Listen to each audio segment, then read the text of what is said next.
Come on in. All right. Welcome, Soul Tribe. Come on in the room.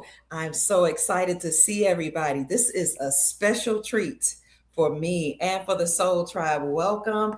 Come in, check in. Let us know where you're hailing from. So many people were in the background waiting for us. Thank you. Come on in the room, family. I want to give you some time to get you a nice drink, get you a notepad, get a pencil, pen, whatever you need to write down your questions because we have a special guest today.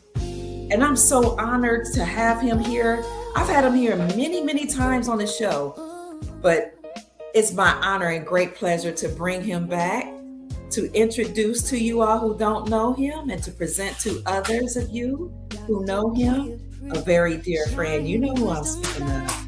Come on in the room and we'll get started in just 1 minute. I will acknowledge you all.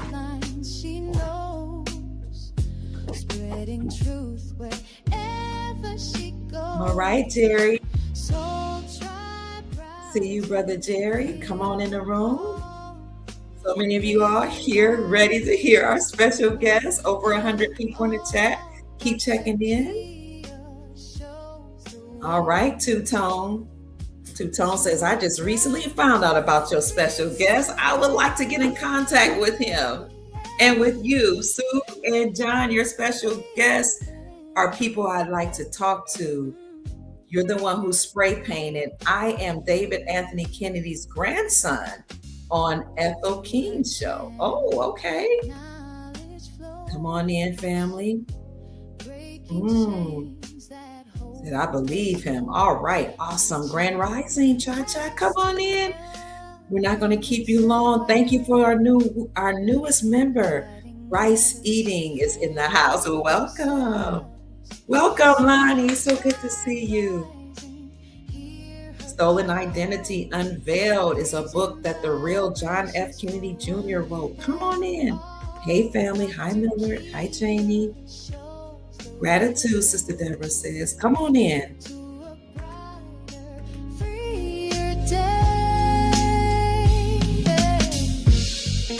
From currencies to investments divine. I see you, soul family. She's helping her tribe to realize. The tribe is checking in. Come on in, tribe. Ancient and new. Listen. This is the Dr. Kia Pruitt Soul Tribe, but we're also part of the Lions, John F. Kennedy Jr.'s tribe. So come on in. If the Lions are in the house, check in. If the Soul Tribe is in the house, check in. One big happy family coming in the room today. You're welcome, Kathy. She says, thank you for helping, John. It's my pleasure. Hey, Logical.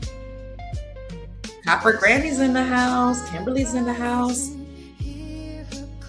Supreme Rising, everybody. We'll get started in a few minutes.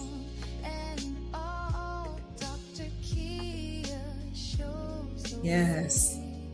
Yes. Thank you for your prayers. We pray for protection for John F. Kennedy Jr. and his family. And Rockin' Robin. Hey. John Jr. is the best. Hey, hey, hey, John and Kia, Manifesto says. Come on. Yes. Hi, Sister Kimberly. Sister Kimberly. Come on in the room, family.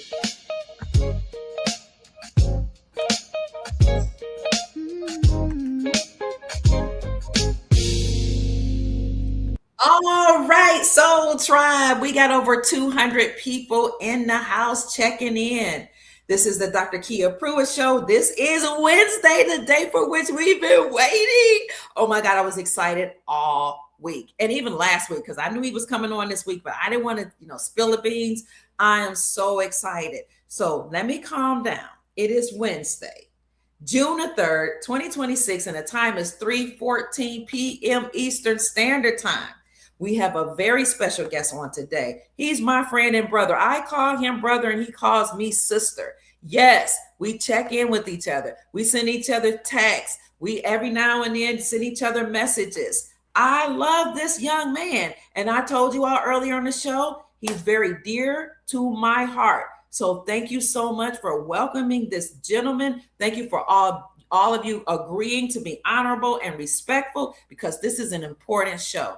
Today, we are going to introduce to some and present to others John Fitzgerald Kennedy Jr. Yeah, you heard it right.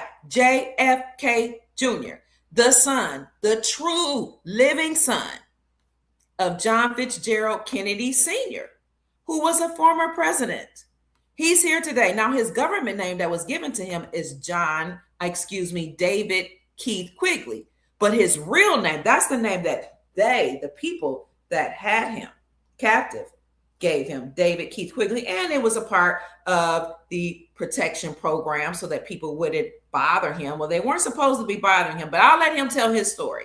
David Keith Quigley, also known as and is the true living son of President John Kennedy, is here today on the Dr. Kia Pruitt Show. We are honored. We are grateful, right? We are beyond words that he agreed to come on. We've had him on before, but it's a new year, a new season. Y'all remember the song? It's a new season. It's a new day. That's a gospel song. It's a new season. It's a new day, and it's the era of disclosure. Family, without any further ado, I'm going to welcome a special guest who's very dear to my heart and very dear to you all. And some of you are from his Lions tribe, his Lions Pack, Lions tribe as well. Allow me, family, without any further ado, to present none other than John Fitzgerald Kennedy Jr. Welcome. Let me get him to the stage. Welcome, John. Well, John, I was so tongue-tied because I'm just so excited. Yeah, thank you so much for asking me on again, and thanks to everyone for being here. You know, we have to go old school because we're exposing the biggest story of the century, and they don't want anyone to know. Sister, you were one of the very first to try to get the story out. I know we were hindered and blocked and shadow banned, and they did a number on us, but we're still going. So if everybody can hit that share button, subscribe button, and let's all do this together. It's so appreciated to try to get justice. It's deserved justice, and they don't want it out. I was taken off again. I think Facebook takes me off just about every day.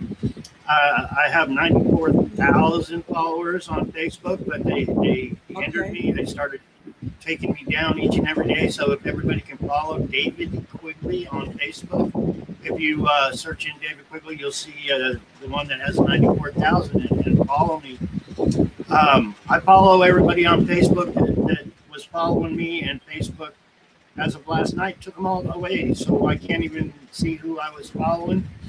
But it's because organized crime runs this world, and we're exposing what goes on. And they got a good thing. Organized crime has a good thing going on right now. They really do. And we're trying to bust their bubble for what they got going on.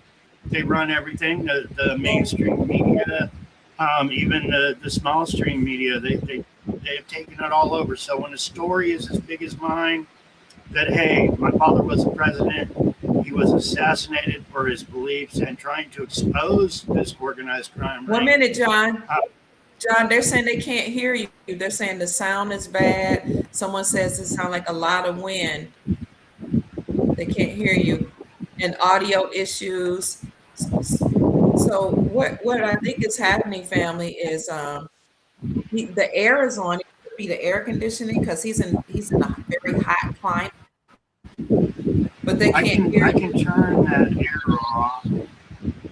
Let's see about my microphone. There's feedback.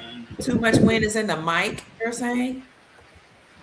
We don't even know if it's the air conditioner. It could just be them playing with the mics. Let's see. Sister Cleo can hear you. Other people are saying there's a Let me lot turn of the air feedback. off. Okay, family. If he turns the air off, we won't be able to stay on too long because we don't want him to be suffering in that heat. Thank you all so much for letting us know. Can you hear me on your end? Wow. It's okay on your end? Yeah. But I'm like,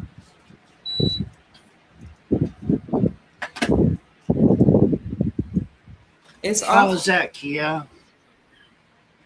That's Yeah, I better. Can turned the y'all air hear? off. He turned the air off. How does that, family? That's better. I don't hear it now. Okay, Cool. perfect. They're saying perfect. Better. Wow. Okay. Yeah, so I was talking Yeah. about organized crime and how they run Yeah. every single thing. Um, Hmm.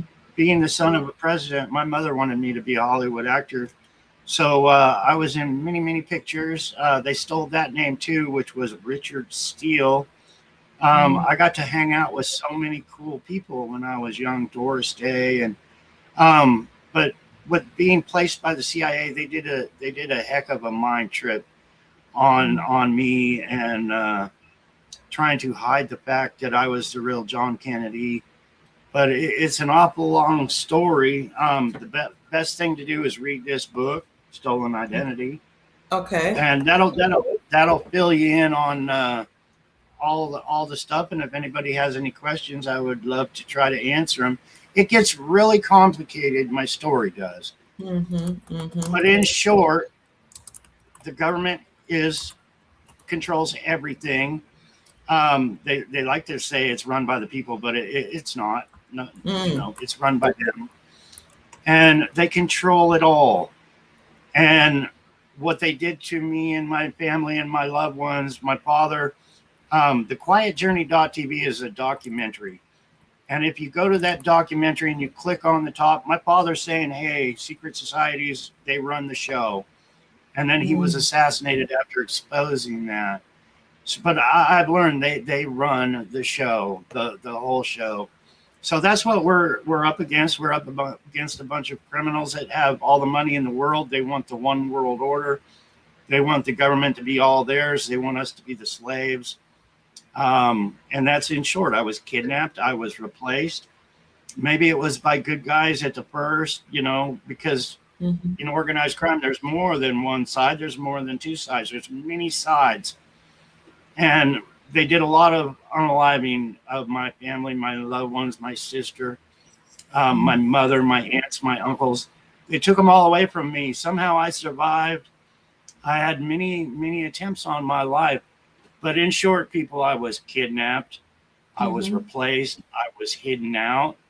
As I was Mm-hmm. growing up, there was many, many people that wanted to unalive me so I would never be on your show to share what I'm sharing now.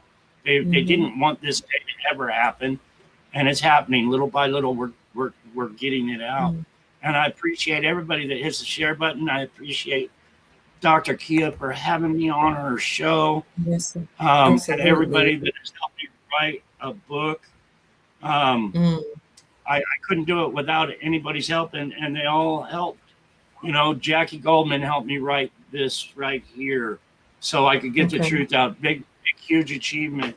And Mary Maxwell helped me write Mm. this one. And you can go to Mary Maxwell's website and read it for free. She's given this book away. Wow. Let me If you find want her to read, website. let's see here. I can't remember. Looking for her website. Let's see. Anyway, Yes. instead of you're trying to find it, constitutionandtruth.com. So Okay, if you I'll go go there. to Mary Maxwell's website, constitutionandtruth.com, there's Got it. the I think they call it the PDF where you can download it and read the whole book for nothing. And if you go to the website, the real John F. Kennedy Jr.com, Sue's book's on there. She helped me write this one as well and put all our interviews into a book. And Lanny, I Okay. had tears in my eyes. I was reading all the comments earlier, but Here it this is. Oh, is she got Lanny's. a link. See a link for you. Constitutionandtruth.com. She has a link. JFK. Is that where we would go? Yeah, and I believe you can Wow. read that book for free. Okay. She's Wow. been such a that's a picture of me and Mary when she flew in from Boston to Laughlin, Nevada here. And she interviewed me and she said, you know, I flew in here to prove you wrong, that you aren't who you say you are. And by the time she left, she said, I know you're the real John Kennedy now. Mm. She's very intelligent. She has wrote many, many, many books on Okay. how messed up our government is, basically. Mm-hmm. And she's a truther. You know, the government's so powerful. They say they're putting the truth out, and the truthers are putting all this out, but it's the ones like us that they hinder from getting the real truth out. I believe my story is one of the biggest stories of the century. It's tied into the Definitely. Epstein files. I have been a victim of, you know, like I said, in short, I was kidnapped, I was replaced, I was put with handlers, I was a CIA experiment. You know, all the way from wires in my head to being chipped, to being used, to being taught many, many things that people don't really get to be taught. But me being the son of a president, I mean, you know, that they had me in Vietnam, which is in the first book, and they were teaching me how to do warfare, and it's crazy what they had me do. And we're trying to share all that to the world of what really goes on. And, you know, to make it really short, it's organized crime that run this country. When they unalived my father and my uncle and my family members, they were taking over. That was 60 years ago. Okay. 60 years they've had time for their secret societies to take over towards their main goal of a one world order for the rich, to enslave us. And they work really hard. People that have stories like mine, people that have been kidnapped, people in the Epstein files. And it's a good example, the Epstein files right now, because they don't like the victims to be heard, because the victims expose this criminal crime ring that's at the top. They really, really don't. So in short, we got organized crime, and they can send your children off to war, and there's not much you can do about it. But John, let me ask you a question. Thank you for sharing that. My question is, what is the motivation of the crime family, the crime people that run everything, for taking people like a son of a president? What's behind that? Why would they do that? It's all pre-planned. My brother George Onassis was the man that they replaced. I just saw a commercial, and you're a little fuzzy there, Kia. If you can clear your okay, let me see. I'll clear it. So I'm clearing it. It's clean on my end. Say it again. I said you're too beautiful to be fuzzy. Oh, thank you. I can see clearly. I don't know. That is a little better. So I tried to clean the screen. I don't know what's happening. Yeah, that's good. That's good there.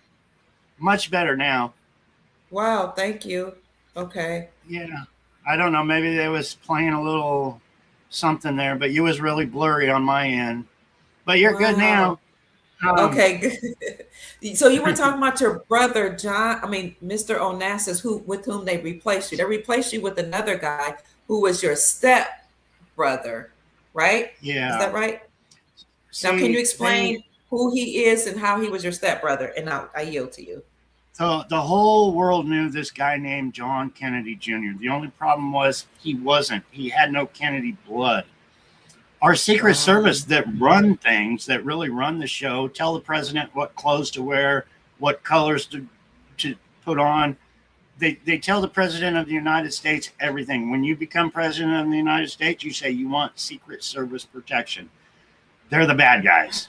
Right. They're actually the one telling the president of the United States what to do. That's a criminal entity. And Oh, they actually, okay. you know, my grandmothers, I remember them being under the control of the Secret Service, which is the mafia. My mother always took advice from the Secret Service, always what to do, how to do it. Well, these people were planning to unalive these people. My mother, they made a body double.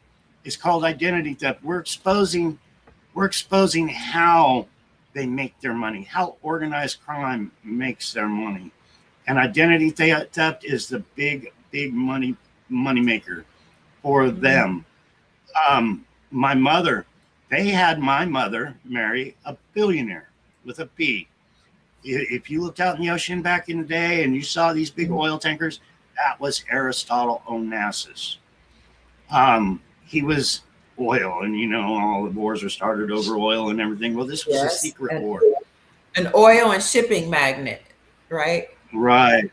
So they had my mother, my father, you know, I Googled it just to see, but my father was a billionaire. My father had all the contacts and everything, made him a billionaire. So all that money went to my mother after they executed my father. Well, then that wasn't enough. So they had my mother marry Aristotle Onassis, another billionaire.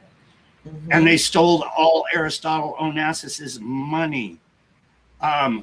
They had the man that everybody thought was me replace me because he was mafia. He had the mafia blood. So they used him. Then my mother was unalived and replaced with identity theft because identity theft is a big money maker. My sister Caroline was unalived, and all those assets went to organized crime.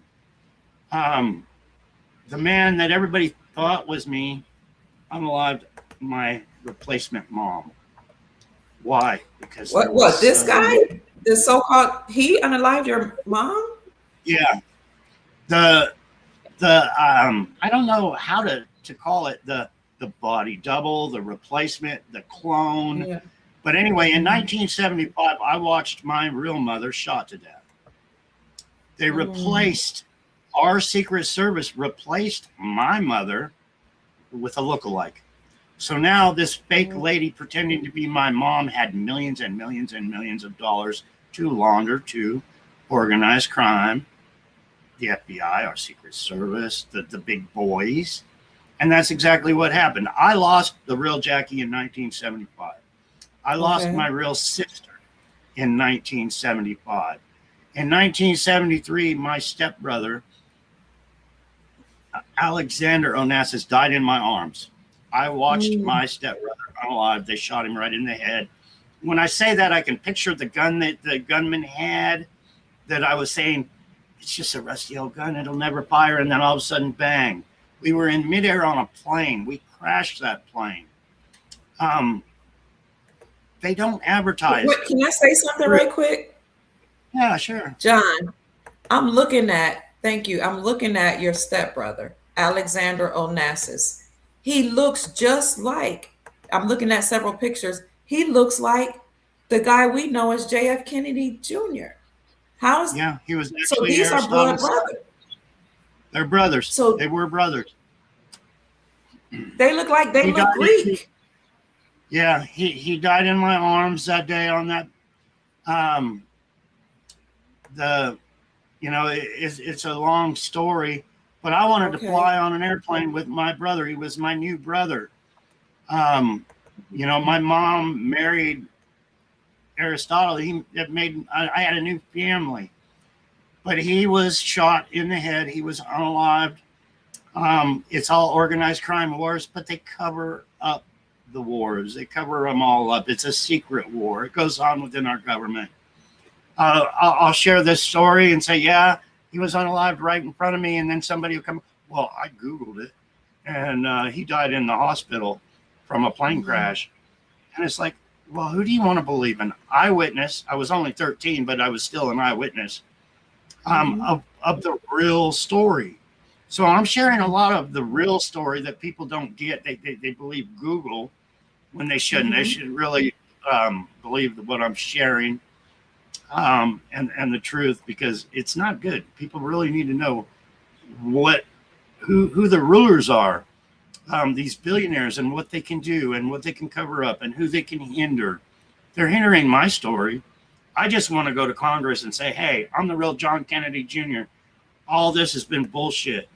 All this has been bullshit by our government to steal billions and billions of dollars and what they do. But they don't want me in Congress to point my finger at the same people that are ruling us, that are running this country. It's just crazy. Can I just go over just what I think I hear you say is, okay, you're the son of JFK Sr. The people who are in power took you from your parents. Is that true? They unalived your dad first. Right. They took you from your parents and they put you, did they put you in protective custody, or what happened after your parents? It could have been that way, or they could have been just using me and who I was. Because I went with some handlers called the Quigley family. And they were part of the organized crime families that I'm speaking about. I watched people kidnapped. I watched people being unalived. I had people coming to me for help. And then they look at me and why am I asking you for help? You're just a kid. And then I'd never see these people again. It was so hardcore organized crime that I grew up in. And I was placed with them, but I don't know the real reasons why.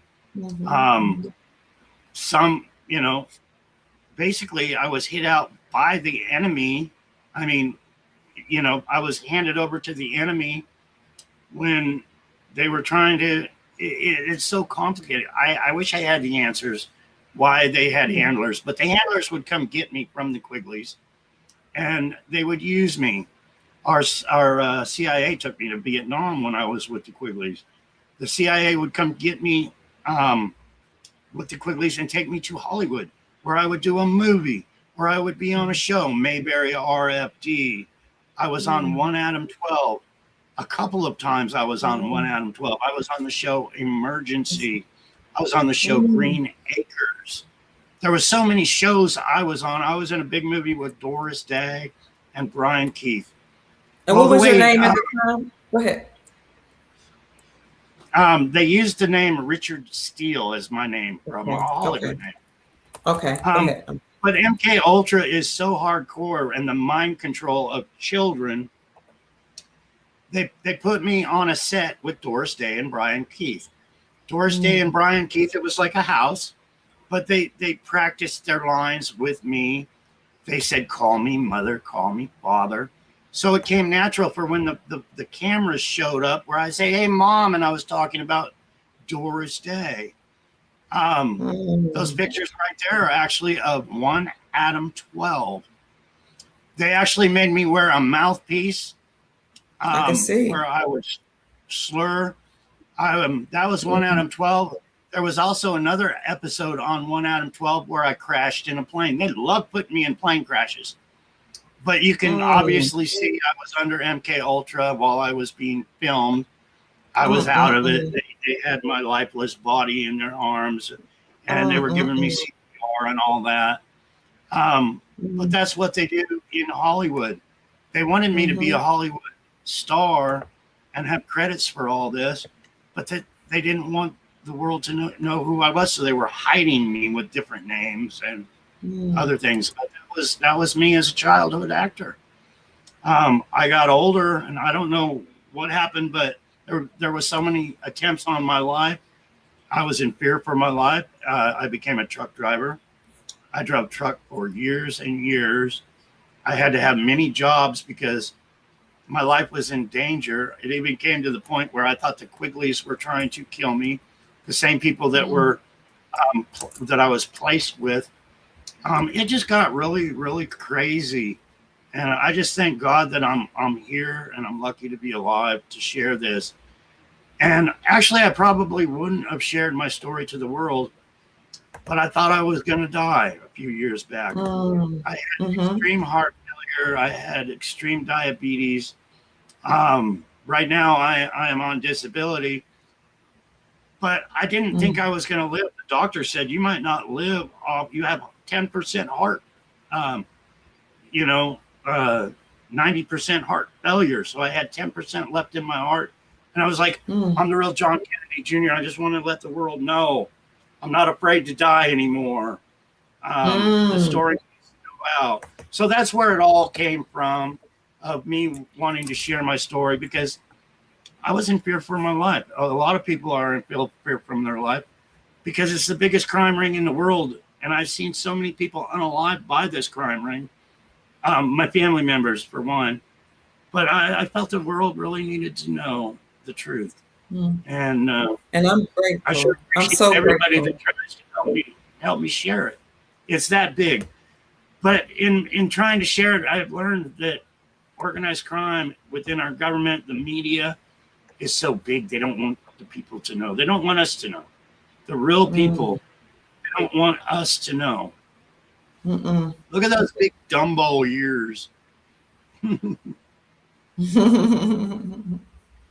at that, baby. That's how I always describe myself as a child. You know, I got Dumbo ears, I got a pug nose, and big lips. And I still do today. But. You know, John, someone in a comment is saying this, Carmen. Carmen says George Onassis, your stepbrother, was called John John because he was the double. He was the body double. His mother was Maria Callis.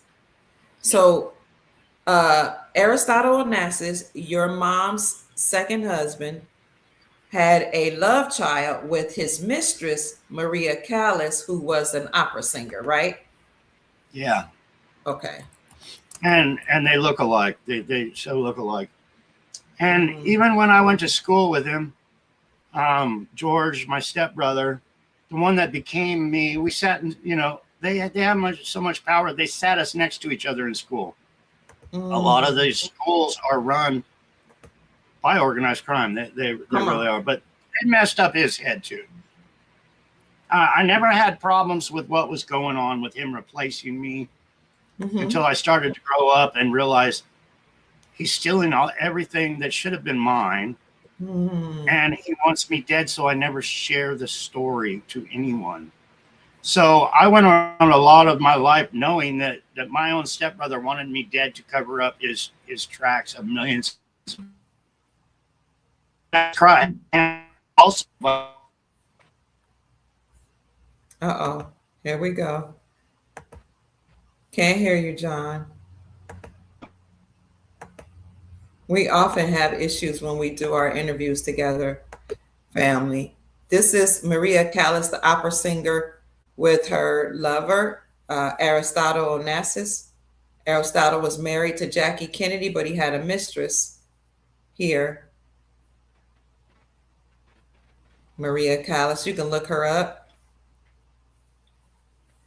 Look her up. Many people say that the JFK John looks like her. Oops. So this is a documentary. Yeah. Let me see what you. There you are. They also say he looked like my mother because my mother had dark hair, but that's the only similarities. If you put Jackie Kennedy and Maria Callis and then John John up, it's more that she looks like, you know. But yeah, I do believe that she was his real mother and Aristotle was the father. In my book, there's actually a picture of me and him and Aristotle on the island. And I think Aristotle was actually pulling on his ear. But there was a lot of crazy times. But a lot of cover-ups, a lot of lies, a lot of deceit. And that's what I've been trying to do is share. I did what you said. Here's Mrs. Kennedy, your mom, Jackie Kennedy, Aristotle, and Maria. Say it again. Yeah, I was just saying my mom had my pug nose. She does have a pug nose. She does. Yes. So now they put her with Aristotle, or she married him on her own. What do you think? Oh no, no, no! Nothing was ever done on the own. Okay. At the top, everyone's controlled by the secret societies. Um, Mhm. she went with the program. She went with what she was told. I remember that even with my grandmother being told what to do. I did what I was told what to do. They had me so Everybody. brainwashed. It's organized crime at the highest level. You do what you're told. You're afraid if you don't, you will be killed because they have that much power. Um, it's the biggest organized crime ring in the world. People should be Mhm. scared of them, afraid of them, but we're not, and we get hindered a lot for what we do. And but the world needs to know. The world really, really needs to know Mhm. that And organized crime. I often ask this question, John. If you were not telling the truth, why doesn't someone sue you? Because the truth, I mean, when they in discovery, that's when they do deep dive investigations. It would come out that you were either They, telling the truth or not. and I'm exposing murder. Mm, I'm exposing people being unalived, identity theft. These people have millions and millions and millions of dollars to sue me, but they won't because my story will then come out. And my mm, story is the truth. So help me God, my story is the truth, but they don't want it out. And mm, that's the big picture of it all. They won't sue mm, me.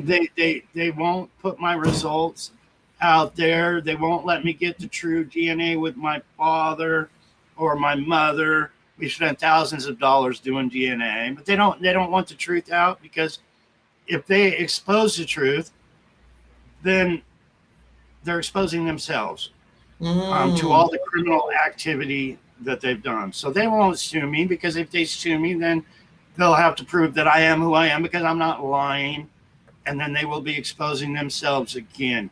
So they play these little games of let's just hinder it and not let the story out to the world. Um, let's take him off of TikTok with all those thousands of followers. Let's hinder him on Facebook. When he gets thousands of followers, we'll just shut him down. We'll just keep him in the dark. They want me in the dark. They don't want to sue me. They don't want to prove I am who I am. So we're in the dark except for the people that can hit that share button, that can do so much to help get this story out to the world. Like you, I thank you so much it's my um, pleasure. for helping.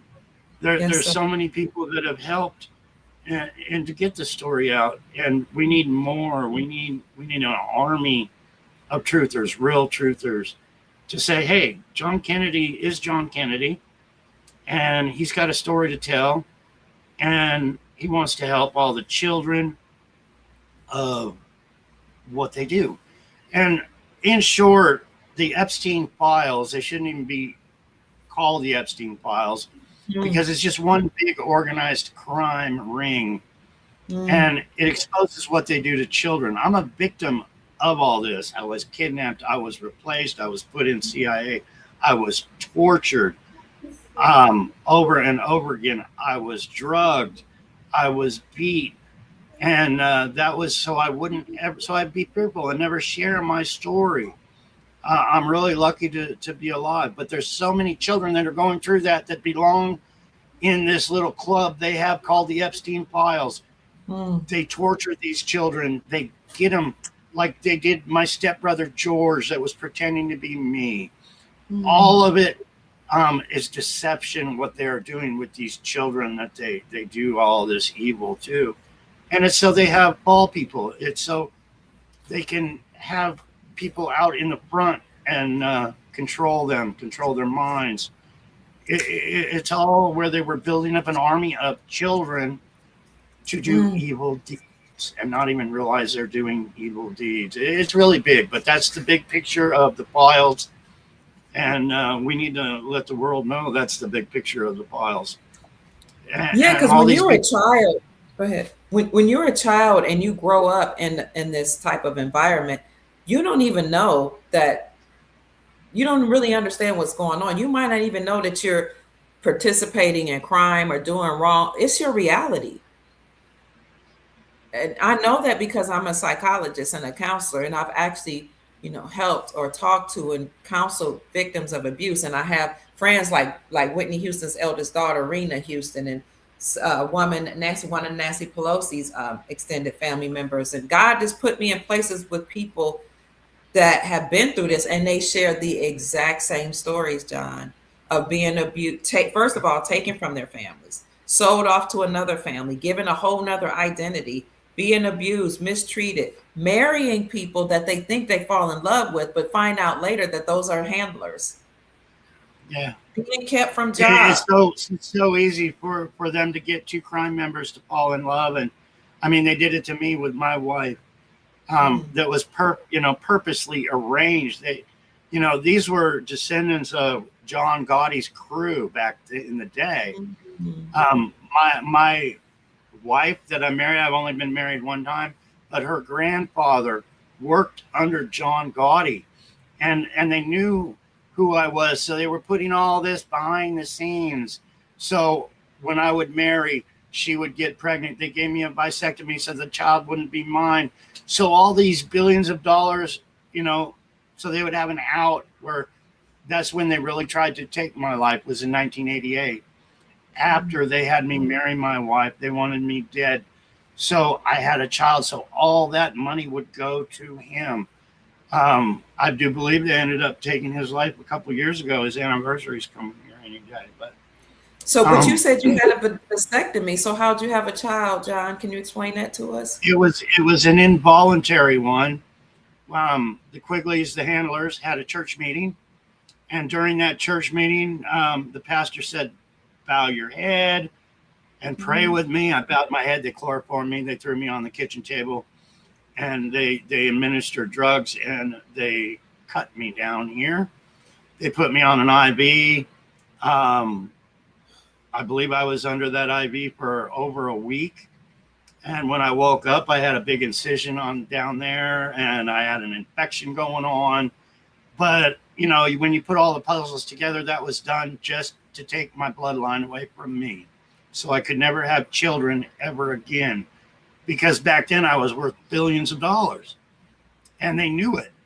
So they were doing what they could to steal it, because that's what they do, identity theft and theft of billions. And it's crazy what these people do. It really is. They pre-plan. And so you were married, but you got married and your wife became pregnant. No, they did that to me. They gave me a vasectomy before I got married. They made sure I couldn't have children before I got married. So then when I got married, my wife got pregnant, but it wasn't my child because I had a vasectomy. So they put the family members together to keep the bloodlines together. So when she got pregnant, didn't they send her away when she got pregnant? Or she went away to visit somebody or something?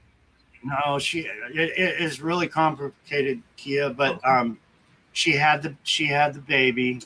When the baby was just a couple weeks old, she flew to Vermont from California to the East Coast. When she returned a week later, she had a different baby. Wow. She took a baby back east, and she came home with a different baby. And I was told back then that the crime families switched the children around to keep the peace within the crime families. But it's just to confuse the fuck out of people. It really is.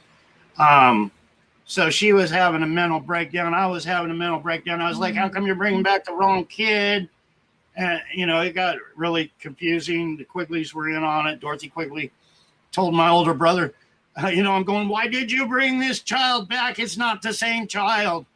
And Dorothy Quigley was telling my older brother, Max Quigley, just take him off and get him high. He needs to get high right now. Go smoke a really good joint with him. And that's the way they do things. I ended up going to the FBI and everything else, and look, what they do, the child trafficking, child kidnapping, but that's the Epstein files. All what I had to go through is all part of what they do, and it's common practice with these people at the top. I was just sitting here. I don't know if I still have it or not. And by the I way, might have. family, he ended up raising that young man that was not his biological child, but he raised him as his child. And not long ago, the day before he and I were going to do a show, his child, his who was now was an adult child, was deceased, and it was very suspicious how that happened. But John did raise him as his own son, and while he and I were preparing for this particular show, something interesting happened. The death Oh, the certificate. birth It, certificate. was that the death Yeah. certificate? The death certificate of his son just started flying around while we were about to do this show, and I was like, maybe that's a sign that he's here, and it's really Yeah, I sad that. actually found it. I found it on the floor and I picked it up. I thought it was a blank piece of paper, and it was actually a copy of my son's death certificate. And I was like, I did an interview with Kia the day after he passed, and I was all emotionally upset. This is so weird. You were. And I had to do it that day. I didn't want to put my head in the sand. I had to do the interview because I want the world to know my pain, what I have to go through, what I've been going through. And I also found this on the desk. It's all What's tattered. that? And this is actually somebody wearing my That's hat, you. my shirt holding Wow. my son. And you can't see it now, but he actually had a buck knife up to my son's throat. Oh And my I carried God. this in my wallet while I was driving truck for, I don't know, 25, 30 years. I carried this. That's why it's so torn up. It was in my wallet for that long. And I said, I'm going to get even some freaking day. When this wasn't so tattered and worn, I took this picture to the FBI. I said, look, this guy wearing my clothes, I told him who he was. I said, he's got a buck knife up to my son's neck. It's an extortion photo for money. What are you going to do about it? They said, go away. We don't do pictures. That was the FBI. They said, go away. They're telling the son of an assassinated president, go the fuck away. We don't do pictures. And you're supposed to go to the FBI when you have problems with child trafficking. And this was definitely a threat. And I ran. I vowed I would kill and take that guy's life someday for that. I saw him probably 14 years ago. I ran across that guy that was dressed up. He had a clown nose on in this picture and wearing my clothes. But I ran across him. And he was a friend of mine when we went to school, grammar school together.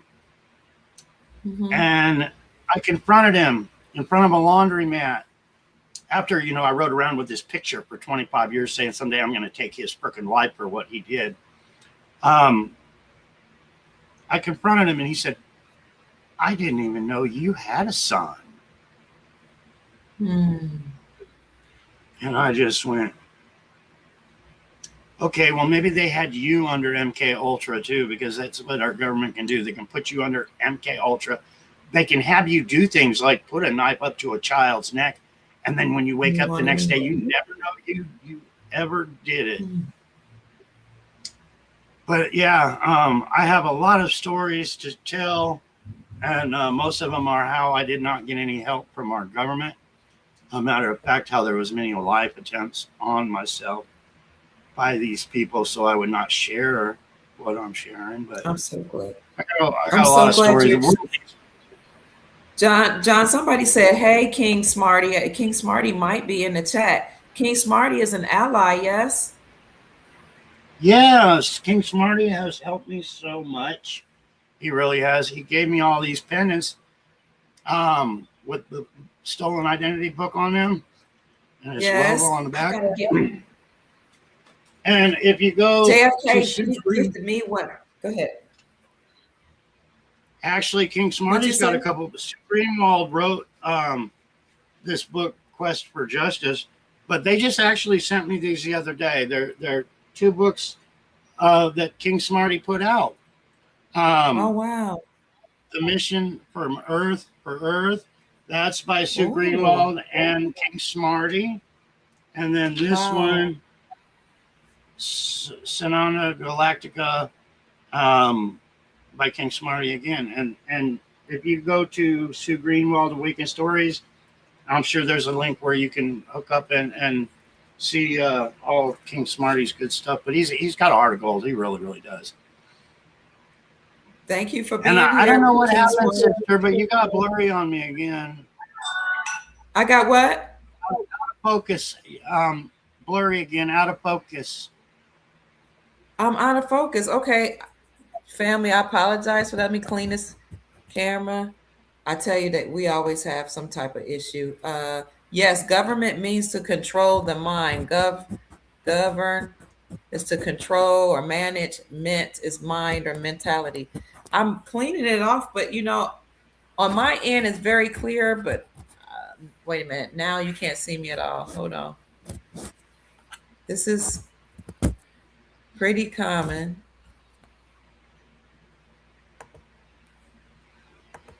They said they love you, John, JFK Jr., and they love your saucy attitude.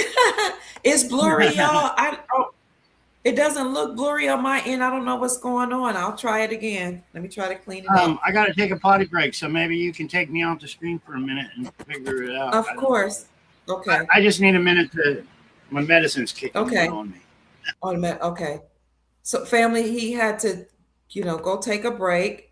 It's just a little blurry. Thank you, Sister Janine. Hit the like button, family. If you desire to support J.F. Kennedy Jr., also known as David Keith Quigley, then you can. Please feel free to do so. His Cash App is $1 Quiet Journey. $QIET. No, $1, the number one, $1 QIET JOURNEY. And I have it going at the bottom of the ticker here via Cash App, where you can send him a monetary gift, donation, something just to help him. He's also on a lot of medications. He's not feeling well, but we thank God for, the help that he is receiving, thanks to you all supporting him, and thanks to his lovely companion, Rockin' Robin. I saw her this morning. She came on the screen to say hello to the family before we started the show. So shout out to Rockin' Robin family. Put some fire emojis for his lovely companion supporting him and being his strength and his love through this hard time transition of coming out from hiding to telling the truth. Fire emojis, please, for Rockin' Robin, his woman. Yes, thank you, family. Is it still blurry? They want to know if JFK Jr. has any involvement with the Q movement. You can hear me though? Well, we'll ask him. I see he's back. King Smarty, if you're in here, can you put something in the chat? Because I don't see you. It's still blurry? You're enjoying the show. Oh my God. It's not blurry, but it's pixelated. Okay, he's back. Yes, fire emojis for Rockin' Rob. Hey, listen, ain't nothing like having a woman beside you when you're going through. You know what I'm saying? Yes, we just love the divine feminine, loving her man through all of this and being his companion. The scripture says 2 are better than 1, so we're so grateful. And he's back. Hey, John. You got the air conditioner back on. It must be hot. Yeah, I started sweating, so I turned it. So maybe we can chill it out in here, and I'll turn it off again. Oh no, we gonna make it. We gonna make it through. We gonna bear through. So if you want to support John Fitzgerald Kennedy Jr., David Keith Quigley, again, you can send him a $sign to a Cash App to $1 Quiet Journey.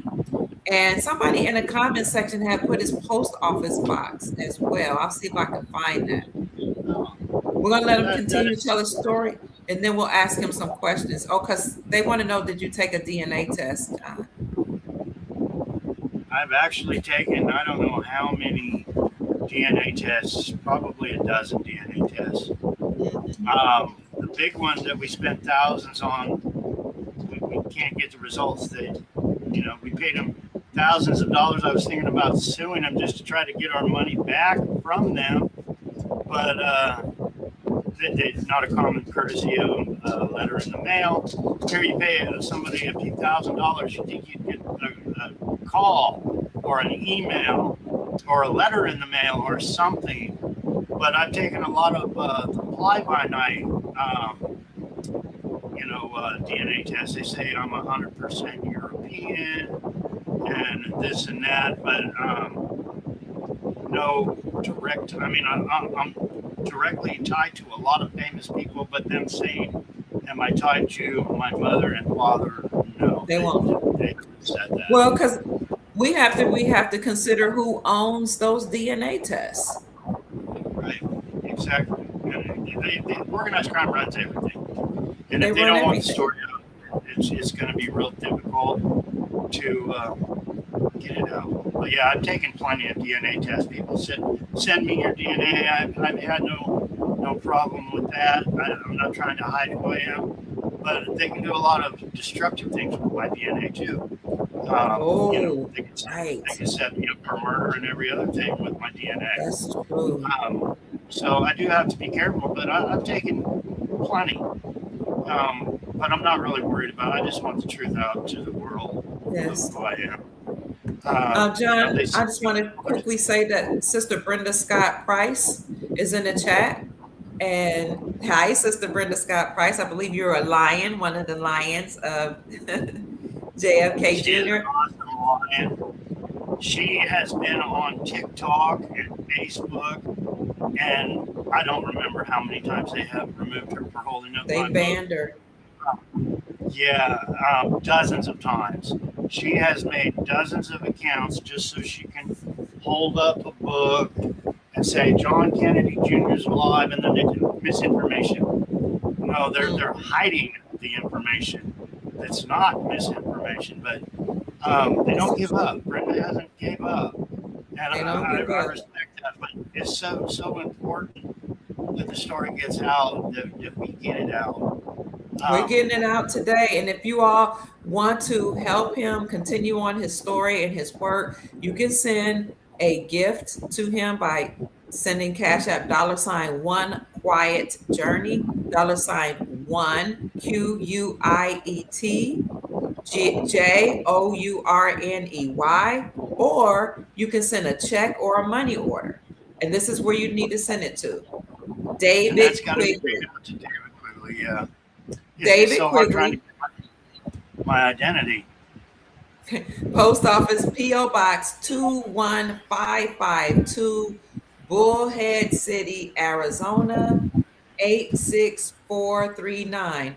That's, you can send a check or a money order to David Quigley. DAVID is his first name. That's what the name they gave him, Quigley, QUIGLEY. And then the address is P.O. Box 21552, Bullhead City. Bullhead is BULLHEAD, City, the word city, comma, Arizona, and the zip code is 86439. And of course, that's here in the United States. Or just simply send them a Cash App to $1 Quiet Journey. So, thank you so. Thank you. You're welcome. They're expressing their condolences with you, your son being taken. I believe that story sounded like it wasn't a natural passing. I don't know. It could have been, but it was just. Oh, I think MK Ultra had a lot to do with it. I even talked to somebody that has access to some of the classified files. This was about 2 months ago, and they said that he was definitely poisoned. He was poisoned. And you still kept on with the work, and it was very hard. I remember that day. I remember. I have big plans. I really do. So I appreciate you putting the cash out up there. And there's many things I would like to do. I would like to have an office where we can get the truth out about exposing this organized crime ring. I really wanted a church or a healing center where these people are the victims of our government and like the Epstein files, the victims could come and talk with each other and get closure on why it happened and how it happened and how it happened to me and many of these other people, the Hollywood kids. There's so many stories. I've had people after people come to me and say, they killed my children, they killed my husband, they killed that, and they come and it's like, I'm sorry, I get disability, and my bills are more than my disability check. I really can't help much at all. But I got big dreams. I see a church in the future, a healing center in the future. It doesn't take much, and I'm not hiding. I'm here in Bullhead City, Arizona. If you want to get a hold of me, it's not hard. You can come and get a hold of me. We could sit down and we could say, hey, let's do this. I got a group of people that do the same thing you're trying to do. Let's get together and do it.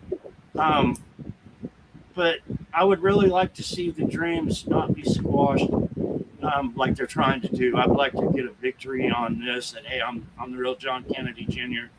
I know a thing or two about a thing or two, and I'm happy to share what I've learned being the son of a president, how organized crime works in our government and our CIA. The CIA, they had me in Vietnam killing people, for Christ's sakes. As a child. This is me as a child. This is somebody sent me this little doll right here.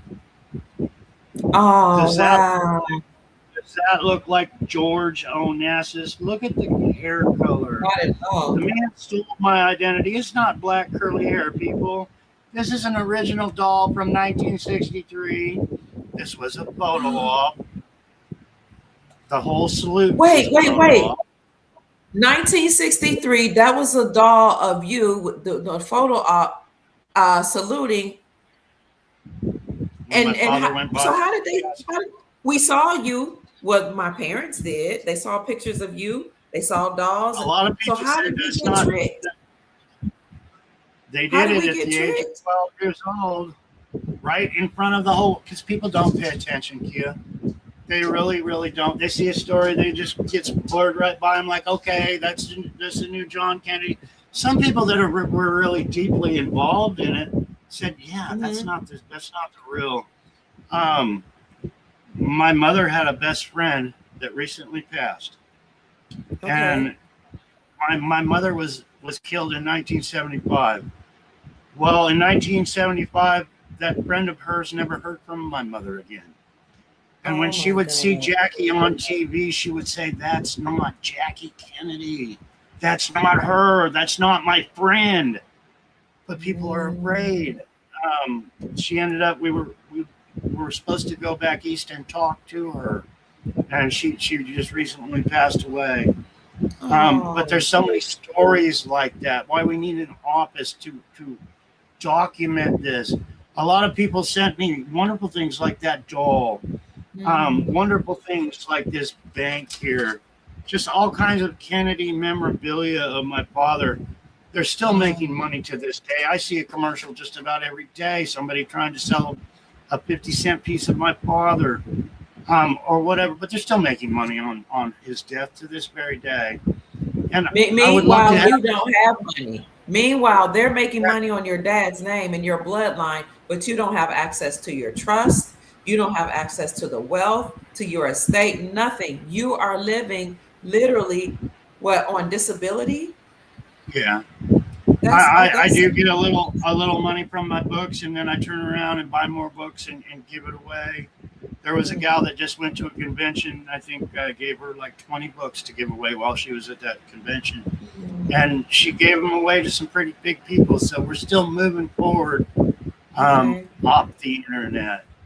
But we're getting it done. But I would love to have a little center, a little office, a little church, or that's just a dream. And somebody said, well, it's up to God, it's up to Daddy, it's in Daddy's hands, and I'm going with it. Maybe it'll happen, maybe it won't, but I'm not going to give up on it. It would be a wonderful thing to help people and get the story out of what's really going on, what people don't. John, a couple people want to hear you talk about the Hell's Angel, because in your book, in your first book, family, please get this book, and we're going to pull up the link, called stolen identity. You mentioned the Hell's Angel. Who were they to you? What did they do? Well, at first I was put there for protection. They kept me quiet. I hung out with them. They taught me things. It was more for protection, but the Hells Angels don't like to be talked about. So Okay. I can just say they're a bunch of good people that helped me when I was young.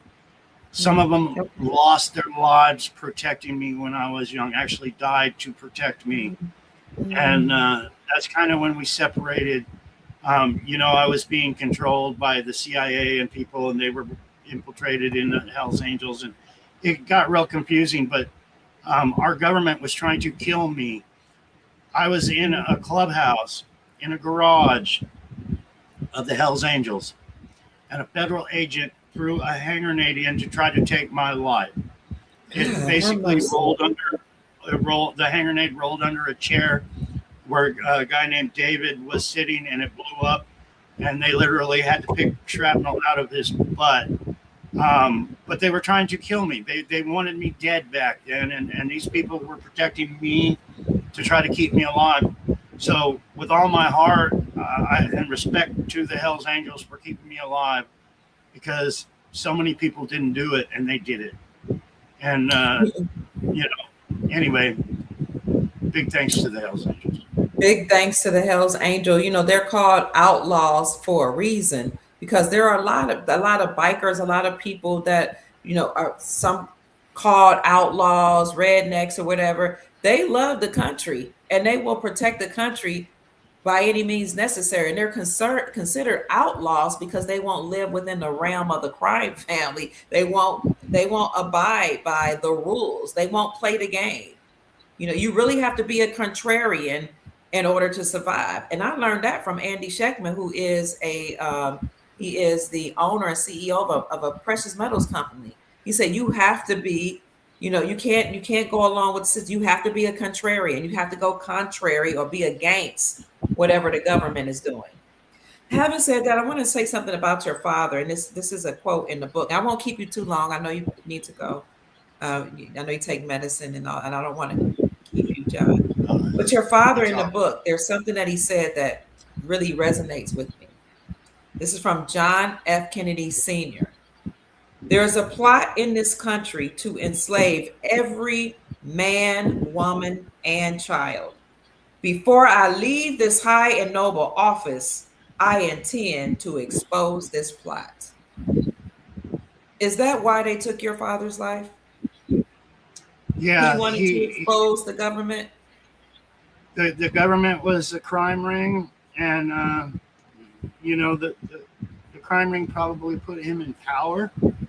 There was a lot of photo ops of me with a child, but like I said, organized crime, our Secret Service, they controlled my mother, the family, they controlled everything. They made the plans to take his life and take his money. Take my stepfather's money and his life and his family's lives. It was a total takeover, and it was all pre-planned to do that. But he was exposing them for this secret society that they were, the secret society, organized crime that they were. And at the quiet journey, at the very top, my father's at the podium, and he's doing it again. He's saying the secret societies, the people that we don't need these secrets. We are America. And it had a lot to do with them taking his life, because he wanted this country for the people and not for the rulers and government. But it's all about the rulers and government now, and not about us. And we're paying for it. And people need to wake up and see how bad we are really paying for it. But we, the people, are paying for what they are doing. They're getting rich. They are doing deception. They are making so much money off of oil. They've been doing it my whole life, all the way to taking my stepfather's life. Yeah, but the world needs to we need to stand up, to be aware that it's us and them. It's us or them. We need to us or them. John, your And story is getting out. Of course, now you have 90 something, 94,000 followers, even after they continue to try to scrub you from the internet.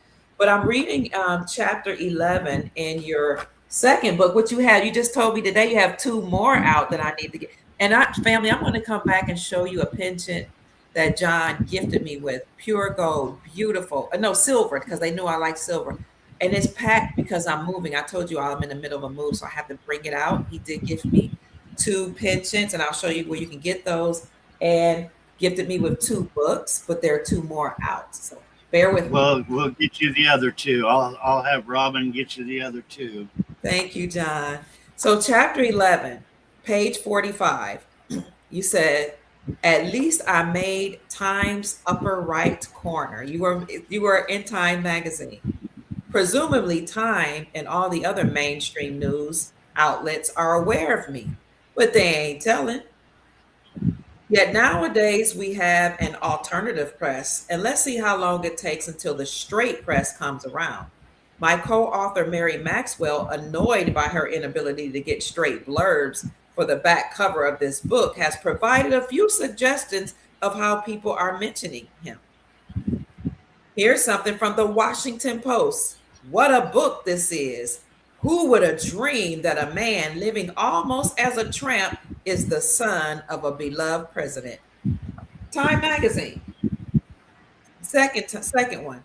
This must be the book of the decade, if not the century. Congratulations to the child who lived through torture and grew up to be an exceptionally responsible and caring citizen. The New York Times. Okay, for those people who are not sure, if he's lying, why are they they tell you in plain sight, right? They tell you the truth. Here's another one. Mary Maxwell, an old Boston Irish Catholic, has done us proud. After revealing the truth about the Marathon bombing, she has now got the backstory of the life of JFK Jr. This is by the Bison Globe. And then finally, John says, and I'm proud of this, y'all, of course, page 45, chapter 11 of his book, The Historian's Tale, he says, mainly, I've been recognized by podcasters. The first big break came from Dr. Kia Pruitt. And by today, January 15, 2025, Sue Greenwald. Like and subscribe to her channel, family. Sue Greenwald. We'll bring her up. I'll see if I can. We should interview her. John and I should do it together. I'm going to bring her up. Okay. Sue Greenwald has interviewed me numerous times. These friendly shows give me a platform from which to ask my lions to help spread the word even further. Thank you, precious lions. That's what John wrote about us, those of us who support John F. Kennedy Jr. And I yield to you. Thank you, John. Thank you so much for mentioning me in the book. Oh my God. I'm so honored. I appreciate it. Of course. And so I told Mary Maxwell I was about out of books. Uh-huh. And she told me on the phone yesterday, day before, she said, well, I'm going to send you 50 more copies. Wow. So that's awesome. Okay. Now, are you still on? Her channel is Awaken Stories. Is that right? Yeah, I think that's her. You were breaking up on me in. and I couldn't hear you, but Press Okay. for Justice is Sue's book. Okay. Here she is, family. This is her YouTube channel. I hope y'all can hear me. Sue's Greenwald is at Awaken Stories. She interviews John. How often does she interview you? Which we usually do one about once a week. Sometimes we miss a week, and then, but usually it's once a week. She hits me up and says, "Let's do a video," and I'm like, oh, "Great, let's do it." But yeah, Awaken Stories is her channel on YouTube, and she's got a lot going on. She stays very busy. Okay.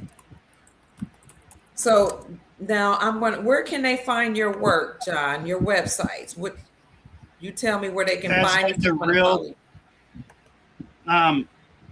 Sue actually helped me make the website, the real John F. Kennedy Jr.com. Okay. It's got all kinds of stuff on there. a link to all the books, a link to the documentary, the little short movie, thequietjourney.tv. Shout out to the people that donated their time for that. Thequietjourney.tv, it's a little short documentary that explains my whole story in short. Wait, you want me to quietjourney.tv? Should we play it? Yeah.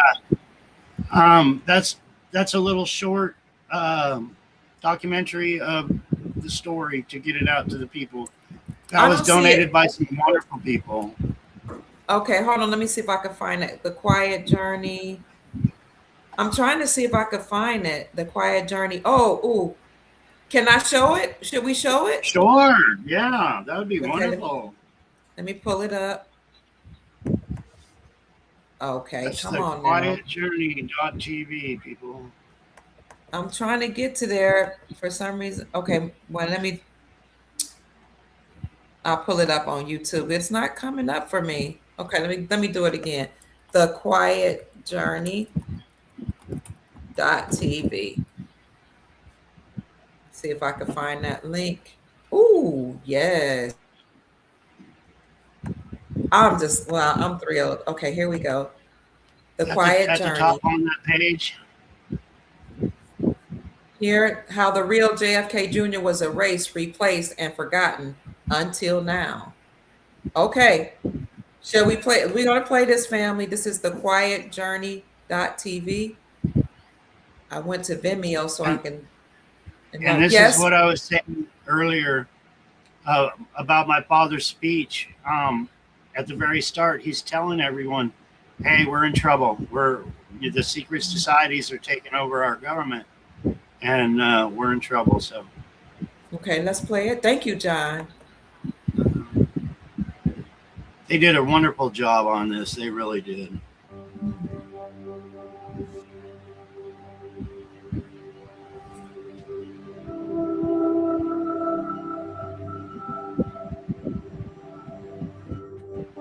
Why choose this as our goal?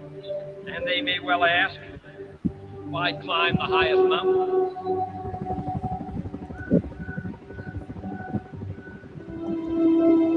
The very word secrecy is repugnant in a free and open society. And we are, as a people, inherently and historically opposed to secret societies, to secret oaths, and to secret proceedings. We decided long ago that the dangers of excessive and unwarranted concealment of pertinent facts far outweighed the dangers which are cited to justify it. And no official of my administration, whether his rank is high or low, civilian or military, should interpret my words here tonight as an excuse to censor the news, to stifle dissent, to cover up our mistakes, or to withhold from the press and the public the facts they deserve to know. For we are opposed around the world by a monolithic and ruthless conspiracy that relies primarily on covert means for expanding its sphere of influence, on infiltration instead of invasion, on subversion instead of elections, on intimidation instead of free choice. It is a system which has conscripted vast human and material resources into the building of a tightly knit, highly efficient machine that combines military, diplomatic, intelligence, economic, scientific, and political operations. Its preparations are concealed, not published. Its mistakes are buried, not headlined. Its dissenters are silenced, not praised. No expenditure is questioned, no rumor is printed, no secret is revealed.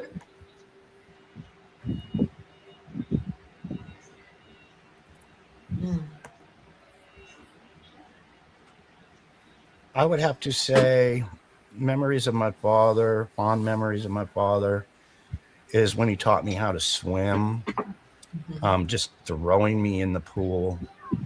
Or actually, I believe it was one of my uncles throwing me into the pool to my father and learning how to swim. My father taught me how to drink a Coca-Cola. I know it was a photo op for Coca-Cola, but I still remember him teaching me how to drink out of a bottle because I put my mouth all the way around the Coke bottle like it was a nipple. And he was like, no, you put your lips on the edge of it. And he taught me how to drink a Coke.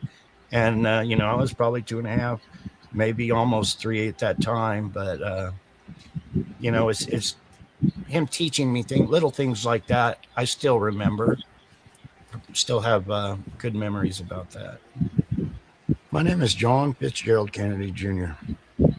My father was the president of the United States of America. My father was assassinated for the whole world to see.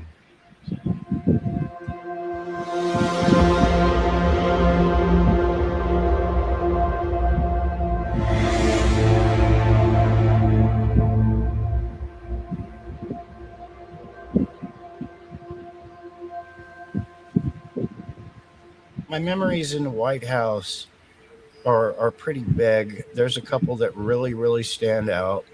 And most of them had to do with colors, being on a golf course with my father, the bright green grass. I remember the bright green grass. It was like the first time I ever seen grass that bright, so it stuck in my mind. Being in his red convertible, the upholstery was red. I remember, playing like I was driving. There was a few other memories, like me in a helicopter, and I remember talking with the pilot, seeing all the gauges in the helicopter, me playing cowboy and Indian. I remember there was a photo shoot of me with a helmet on and a toy rifle.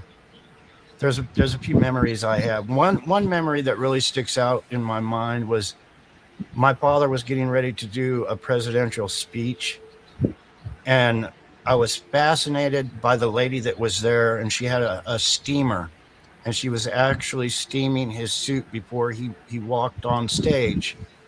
And I was sitting there, I was so fascinated with the machine, my father, and the next thing I knew, where is he? And I've seen footage of that day because I actually ran on stage and found my father. And so a lot of memories, are by what I've seen and come back to me. Just relive the old footage because there's actually thousands and thousands of photos and videos out there of me as a child. So it does bring back a lot of memories. Christmas and my toy soldier. Jackie had brought me a toy soldier that was probably 2.5, 3 feet tall. I didn't remember it until I saw the toy soldier, and it was like, that was my toy. And I even told stories about my toy airplane, about how I wanted to leave a toy airplane on my father's grave. The Secret Service said, go pick out a toy.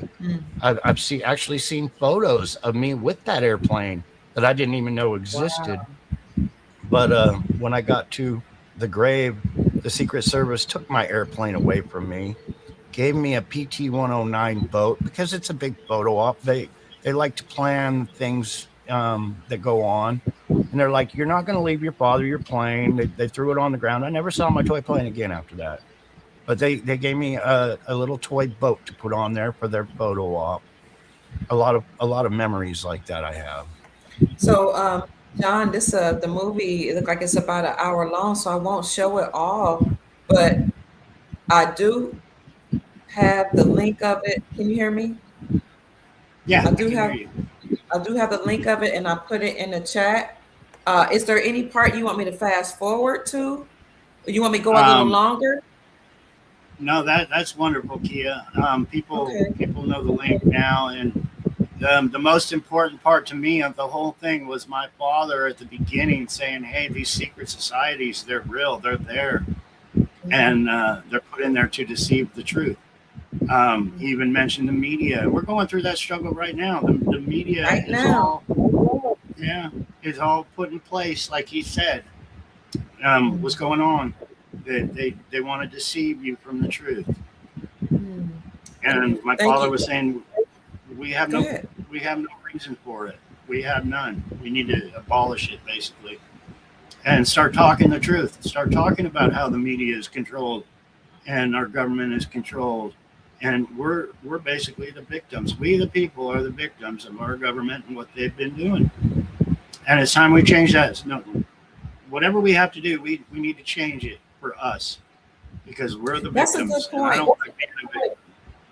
John, what can we do to, I'll start with what can we do to change things? And then I'm going to ask you, what can we do to support you? But first, what can we do as we the people to change the situation? If everything's run by the crime family, what's our part?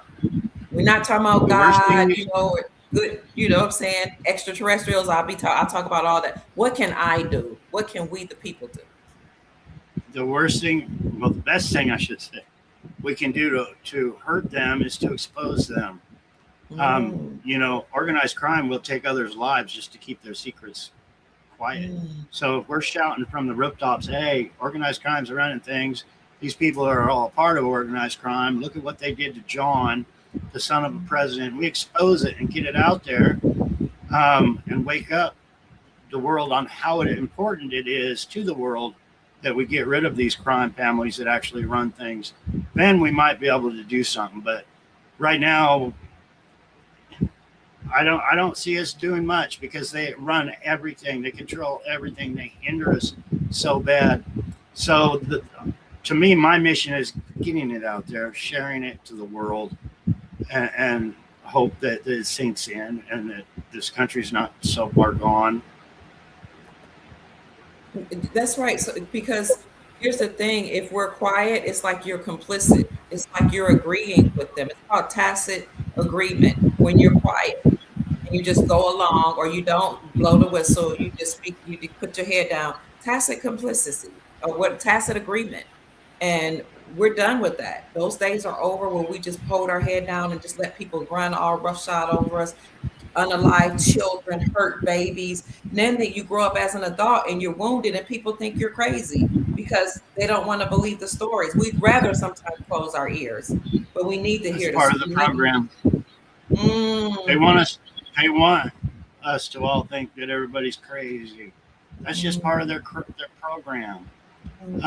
You know, I see it all the time in the movies and on TV and everything. But I witnessed it in real life, going to the FBI and saying, hey, look, this is what, you know, we're talking child trafficking, kidnapping. I'm John Kennedy Jr. And they're like, you need to go to the nut house, buddy. It's right down the street on the left. That's part of their programming. I just spoke about that earlier today, how I was a foster parent. Excuse me. I'm sorry for interrupting. I was a foster parent, John, and we were taught and trained to not believe the children because they make up stories. They're so traumatized, we were told. They will make up stories to seek attention. And that's so if the people that's supposed to be taking care of you as a foster parent is taught that, what can the child do? And the children, I had children that would go to the police, I would try to take them to get help. They wouldn't listen. Yeah, they wouldn't listen. Program not to. It's just part of the programming, part of the covering up of the truth. How can we support you, John? Just follow me on Facebook, share my story. Let's get it out to the masses. You know, you can write me a letter to my post office. You can come visit me in Bullhead City here. You know, Mary Maxwell flew here. The people that did the quietjourney.tv, they drove here with all their equipment and set it up and helped me. So I'm open to so much that can be done. You know, I've been manifesting for a church, just an office where people will help me write letters. And, you know, I'm an old biker and don't even know how to spell very well. So all the help in getting the story out is appreciated, is expected. I mean, not expected, but it's appreciated for the people that want to help, that have helped in helping get the story out. The other day, I was like, I want to go into a cave and just play caveman for a while and forget the world. But I need to keep going. I can't do that, even though I would like to sometimes. I would like to just crawl into a cave and say, screw it, it's all nonsense, you know. But I can't. My story's too I don't know what. It's too important. It's important. Yeah, You're speaking for yeah, yourself as the son of a president and for all of the victims that can't speak on. So you're speaking on behalf of so many. I'm sorry, that's my daughter. You're speaking on behalf of so many people. So it's too important. It's crucial. It's timely. It's and it's it it's affects everybody. It imperative. really does. And it's dangerous to not speak out because so many people will be harmed if you didn't. So I appreciate you. I'm grateful for you. Thank you so much for your bravery, speaking through your pain because you're still not feeling well sometimes. Some days you're going through it. You're what do you call it, gang stalked, your websites are scrubbed, they did things Oh, to your children. It's horrible, but you keep pressing forward. So here's an example of how he's pressed forward. This is his website called the real John F. Kennedy Jr.com. He has a gallery. This is his homepage. He talks about the truth being out, who he is, and who the fake one was, the guy who took his identity. You can go to gallery and you see some things under gallery. You can look at the timeline of his life and the timeline of events, the events that are upcoming, what this website is about, and how you can donate and where you can shop. So all his books and links are here. The real John F. Kennedy Jr.com. I put that in the chat for you all, and I'll put it in the description section as well. He also desires for us to follow him on Facebook. Were you going to say something, John? I was just going to say thank you, Kia. Oh, of course. It's my pleasure. You're welcome. Let me see if I can find so on Facebook, what's your name there? David Quigley. Okay, let me look. And why that name, if you don't mind telling us? That's the name the government gave me. That's the name I have to drive a car under. If I want medication from the doctor, I got to show them the David Quigley. But it was made up. It started when I was so young that I got my driver's license under a fake birth certificate. I can't even get David Quigley's birth certificate because it was made up. But they gave me that made up birth certificate, and then I got my Social Security number. Once I had my Social Security card, I was able to get my driver's license. And from then on, I've been screwed. David Quigley's age difference when they did this was 6 years difference. I forgot how old David Quigley is, 59, 59, I think. But my real age, I am 65 years old. So that didn't help me very much on my disability or going to be on my retirement or anything. SSI, when I get old, I got to wait 6 years more than I would have if I was any other.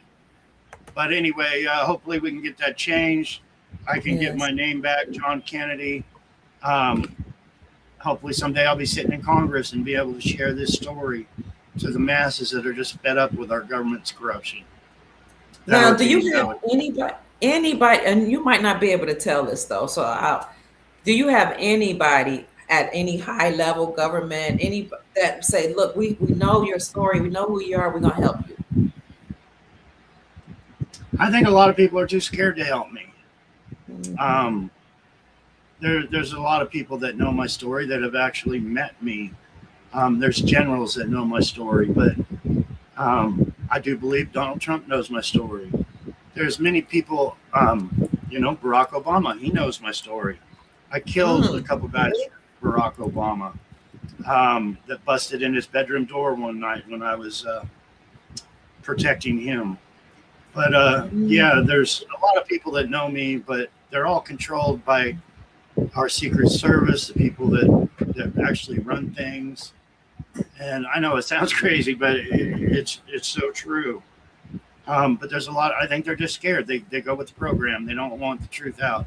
Because my story then again exposes all the corruption that has been done, all the murders that have done. It exposes identity theft and how organized crime makes their billions of dollars. And it's being all covered up because they're all taking in all this money from identity theft. Oh, so they take somebody's identity and then they steal from their estate. And then they unalive the children because those are the rightful heirs. They get rid of the bloodline, and then they put their family members in place Mhm. to continue their bloodline. So their bloodline is the wealthy family, the one world order of the billionaires club. They're all family. They're all related in one way. John, And if they're not, then they're on the take. They're on the payout. They have to pay out to these people, or worried about getting out of love themselves. family, if you want to hear some very heart-wrenching and compelling stories from a book you won't be able to put down, let me get this book. I read this in one sitting. You will not be able to put this book down. He talks about people he knows in Hollywood. Of course, he knows people like Denzel Washington, who's a very well-known actor. You won't believe some of the things he shares, and he's got pictures with him and Denzel, pictures with him and Hollywood actors. I don't know if y'all remember Jim Jones, I think it was, was it Jim Jones? He drank the juice. Yeah, that was Reverend Jim Jones. He tells what really happened. Go ahead. The Quigleys took me to San Francisco. I was hanging out with the Hells Angels in San Francisco. That's where Reverend Jim Jones started. The Quigleys took me to his church, but they're all connected. Basically, Reverend Jim Jones was using mind control, cult following, MK Ultra to get his followers, and he wasn't paying up. They're all put in place to pay up. So Reverend Jim Jones, in short, did not want to pay up, so they killed him. First, Reverend Jim Jones killed a member of government from California. That started the whole thing because they're all organized crime in government. Killed one of ours. It came down. The orders came down after Reverend Jim Jones killed the I think it was a governor, senator, or something from California. And it came down from the top. Kill them all. They kill one of our family members. We kill all of theirs. So that's where the Kool-Aid came from. I was there. I know it. I was brought there. I was there as a child when he was in church. I remember the clicking noise. He had a clicker in his hand. They had loudspeakers, and that was to put everybody under mind control. But yeah, that's a whole nother big, huge story of organized crime, and that's the way they do it. Yeah, and even there was this one girl. Was it Cagney Lace? I don't know what. I can't think. Was it Cagney Lace? It was a young lady. Looked like a random woman who was she might have been pregnant. She was unalived by her husband, and you just heard the story all across the news. And everybody was all concerned about how she went missing. You wrote about her in the book. Is this? Yeah. I was like, what? Even these random stories we hear about on the news, they're all even part of the Scott Peterson case on Fox News. It was on every day for months, and I knew them. I was employed by the mistress's father in California.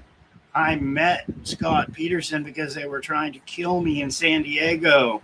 So, it's all so much connected. It's crazy. But they don't want to hear my story because Fox News is too busy putting it on their news. Like, look what we did. And they're the ones, organized crime's probably the ones that actually killed his wife that was pregnant. And actually the ones that put him in. It's so crazy what's done. You can't believe anything on the news. And then people won't believe my story. Well, you don't believe that I knew Scott Peterson, that he tried to take my life in San Diego. But Amber Fry, his mistress, Ron Fry I worked for him for years, laying bricks and doing hard manual labor as David Quigley. So it's crazy. 1 minute, John. Hold on, son. Give me a few more minutes, okay? I'll fight back. Let me just read this because this story was all over the news. Scott Peterson was convicted in 2004 of the 2002 first-degree unalivement of his pregnant wife, Lacey, and the second-degree unalivement of their unborn son, Connor. Lacey went missing from their Modesto, California home on Christmas Eve. Her remains and the babies washed ashore in the San Francisco Bay, and Scott is currently serving a life sentence without parole. The case garnered national attention, and you can explore the timeline, trial, and the background via these sources. So I remember that. It was all over the news. What happened to Lacey Peters? Go ahead. That's just like organized crime right there. They gave him a Christmas present. Oh my God. Oh my God. Yeah, once you know how they work, you can put the puzzles together pretty easy. But yeah, them doing that to him they were sending a deep, clear message. Here's your Christmas present, motherfucker. Now, what about that little baby? Go ahead. What about that baby that I can't remember, the little girl who was a model? She went missing. Oh, I can't think of her name. Real popular. I know who you're talking about, but yeah, most everything that's big like that they put on the news over and over and over. It's all part of their organized crime. How they're sharing what they do. You know, real stories like, hey, JFK Jr. You know, he was kidnapped. It's not on the news anywhere, but stuff like Reverend Jim Jones and Oklahoma City bombing and David Koresh and all these other stories. John Benet Ramsey. John Benet Ramsey, that was her name. Go ahead. Thank you, family. Go ahead. I'm sorry. I didn't mean to interrupt. No, it's all part of the organized crime. It's all how they get to be, you know, Fox News, ABC, CBS. None of them are going to share my story because they're all bought out by the same people that are running the country. They work hard to run the news agencies, so they only can tell you what they want you to know. It's really big. It's huge. People don't understand how big the deception really, really, really is. And I got to take a potty break again. Sorry. What'd you say? We got to take a potty break real quick. Okay. We'll wrap it up while you're gone. So, family, I just want to say I appreciate you all so much.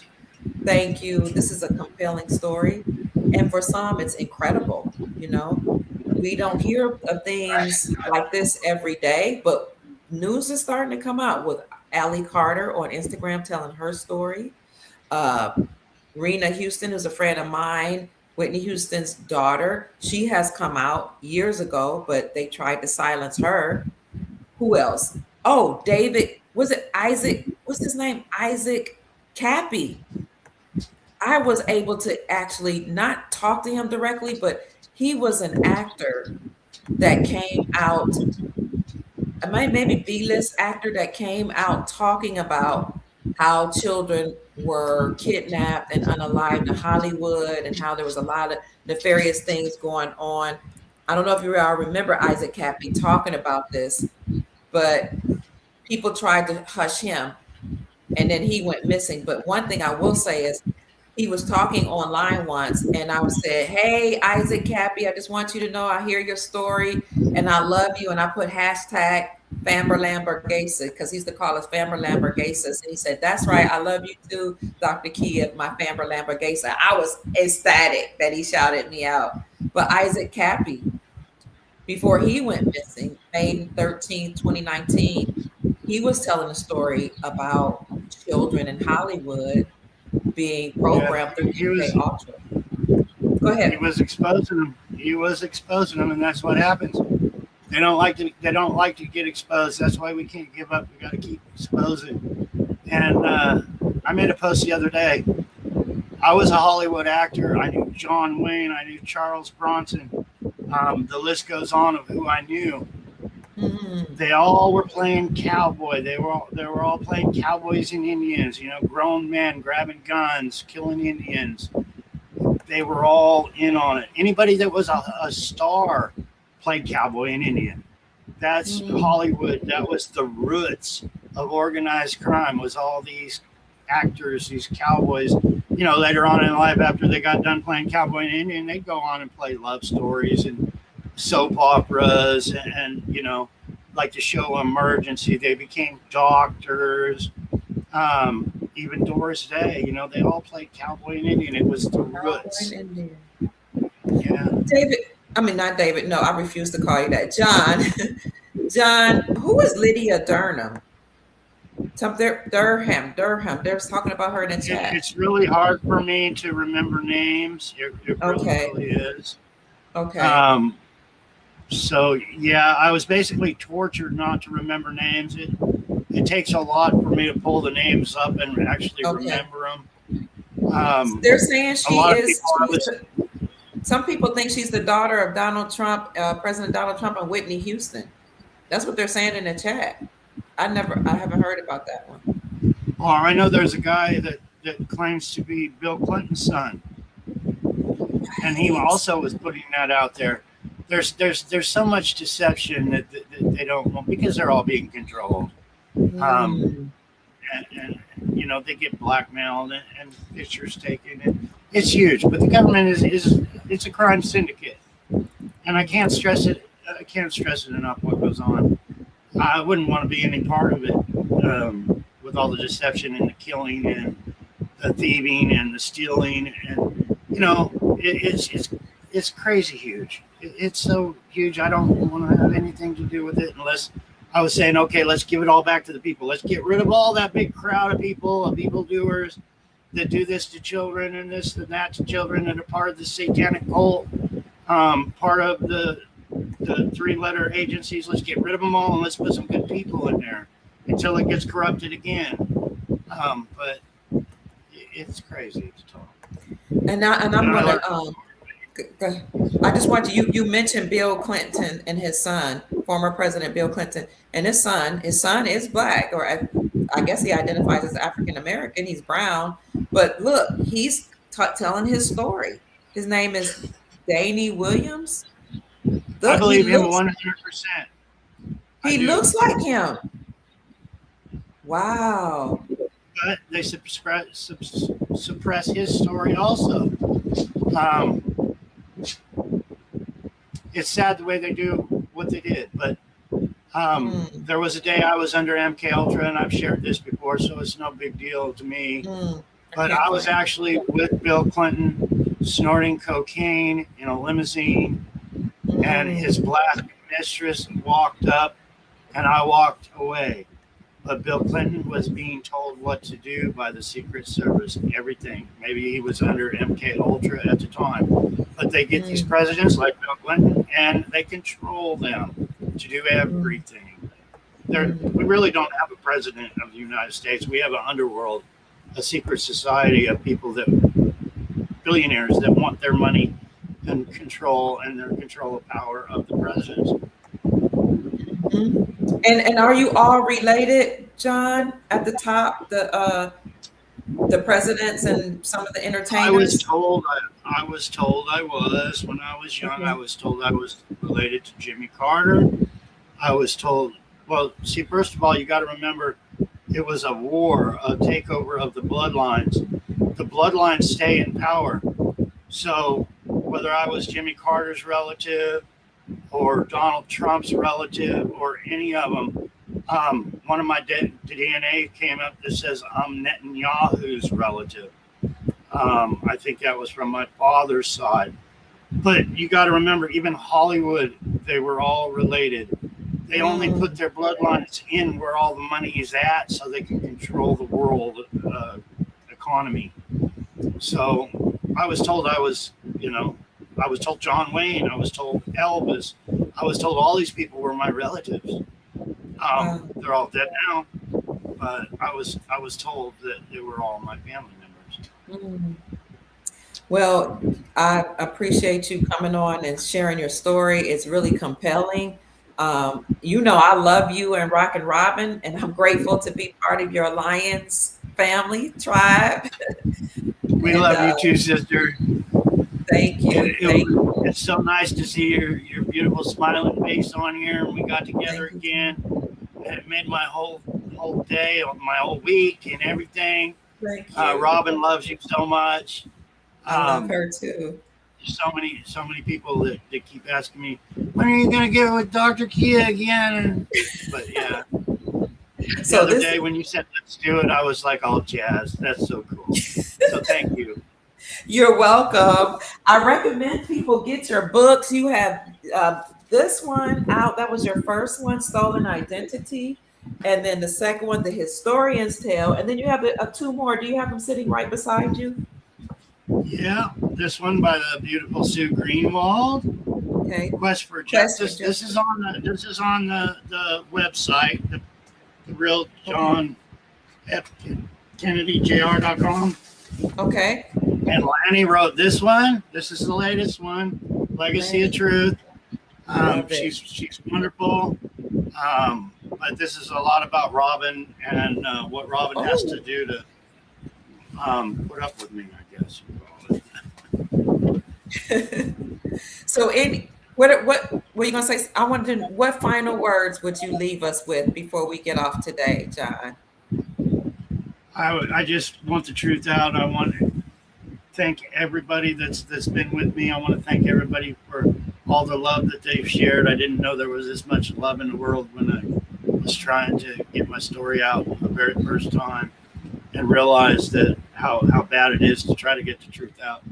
So just lots of love to everybody that hits the share button, and it's all appreciated so very much. Thank you, John. Before I leave, I want to know, you do have a YouTube channel, right? I do. I haven't been on there in so long. I was paying them $20 a month, and they were hindering me. So I was like, I stopped paying them the $20 a month because I don't give anybody anything that hinders me. And I forgot what it was. I could look, but I do have a YouTube channel. This might be it, John Fitzgerald Kennedy Jr. You holding your book? Is that you? Yeah. 7,000. That's my YouTube channel, but I haven't been on there in actually months. Oh, okay. Do you foresee yourself coming back? Go ahead. Oh yeah, but my subscribers weren't going up. I felt like I was wasting my time. I would make videos and post them, and I would get the same 3 people to like it. It's just like I'm just trying to move on and get the world to know my story. Okay. So that's why I'm always saying, please share, please share, please share. So thank you for that. So until you post again, we should go to the real John F. Kennedy Jr.com. That's where all your links are, all your work. Let me see if I can find that, family. The real John F. Kennedy Jr.com. Shout out to Rockin' Robin Stick. What's that song? Stand by your man. Yeah, shout out to her for standing by her man, family. I'm looking, I can't find the website. I had it up, but it's the real John F. Kennedy Jr. I'll put all of John's links in the thank you. You're welcome in the description. Yeah, the junior is JR. JR. Let me see if I can find it. KennedyJR.com. The real, I found it. I believe there's links to all the books and the website and the pendants. Oh yeah, we didn't show the pendant, and I'm going to come on later on sometime this week to show mine. But is it in the gallery? Where's the let me see what I can find, or is it in shop? Probably or shop. Yeah, shop. I haven't been on there in a while myself. Look at that. Oh. Now, who made these for you? King Smarty. King Smarty. Wow. That was so nice. Look. He spent a lot of money, and he said, John, I want to help out your cause. You can have these and sell them and keep the profits. So when somebody buys a pendant, it's a real blessing. You know, even though now with gas prices so high, I have to sell a couple just to fill up the truck. And you can get different colors. He said it is so appreciated, family. They're beautiful. Mine is shiny. Mine is silver. You can get in a rainbow, black, silver, gold, rose gold. You get different sizes, large or small. And it's a token of his appreciation for all of us who follow him. And it's a way for us to support his cause. So we want to show him our gratitude and how much we care about him. It's called Unveiling the Real John Kennedy Jr. So that's it, family. I'm thrilled that you all are here today. We had over 1,000 people in the chat on and off, and I know this will grow.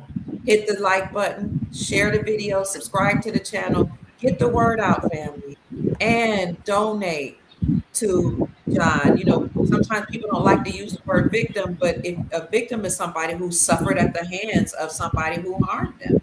He's a survivor, but he was a victim first, you know. So we're grateful that God allowed him to survive all of these heinous things because he's speaking out for him, his family, his bloodline, and all those who have been abused.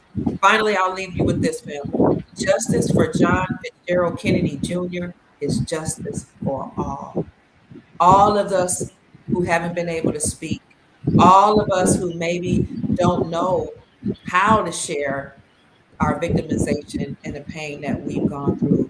So let's get him justice. Share his videos, like and subscribe to all his channels across social media, whether it's David Quigley on Facebook or John F. Kennedy Jr. on YouTube, or whether it's going to the real John F. Kennedy Jr.com website, or buying his books or buying his pension. That's the way that we can support him. We can also give him a Cash App. Send a Cash App. Do it now, family. Let's do it now. In fact, I'm going to be the first example. Let's go ahead. It is. You go to the Cash App. Hold on. You go to the Cash App. You got 1 more minute, John, while I try to send this gift? Yeah. Actually, Robin just handed me this. Okay, Robin go ahead. Robin made a video the other day that said me and you would be going live, and she said she'll give a gift to some people that share it. So Carol Christina and Kimberly Manning and Joe McCoy, you got a gift coming. So give me the address. Robin wants to send you a book or a pennant or something. I don't know what, but That's so nice. that's what she wants to do. So anyway, we need your address. That's Carol Christina, Kimberly Manning, and Joe McCoy, it looks like.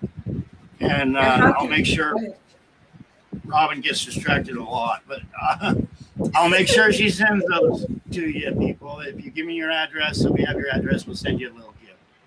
Now, how should they send the address?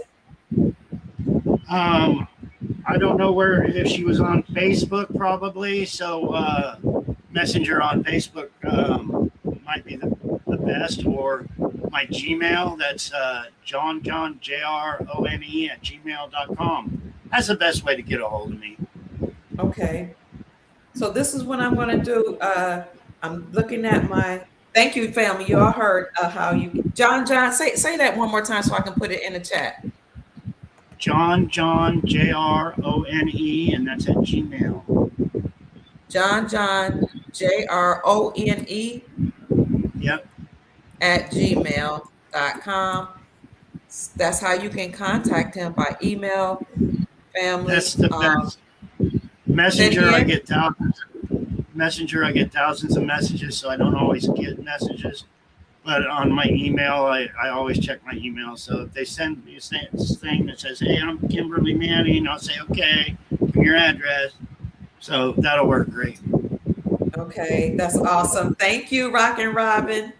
Okay, so this is what we're going to do. I'm going to Cash App right now, and I'm going to put in your name, which is, it is $1 QUIET. Wait a minute. $1 QUIET. Well, you would think I couldn't spell. It's not QUIET.